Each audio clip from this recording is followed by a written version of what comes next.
Okey, Assalamualaikum. Dan seperti biasa, jumpa lagi kat channel Abang Edi. Hari ni abang ada dekat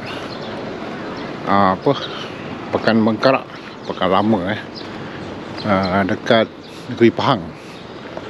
Jadi ini adalah salah satu pekan lama yang ada dekat Negeri Pahang di kawasan Bera.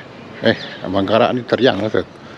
Kita sekarang ada kat Balai Polis Bengkarak. Jadi kita sedikit tour lah dekat sini. Dekat sini ada beberapa bangunan lama. Sana tu Balai Polis Bengkarak.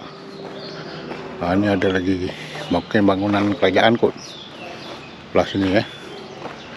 Ini adalah Pekan Bengkarak di sebelah Teriang ni, salah satu.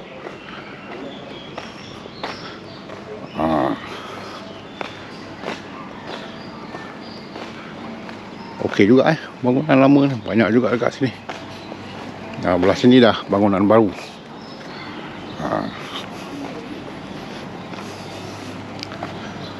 Sejarahnya kita tak tahu sangat lah, macam biasa nanti abang akan cerita kemudian lah.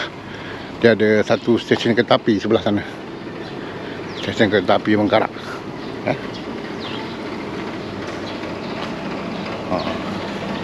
Okey, kat sini dulu kita punya tinjau dekat sini.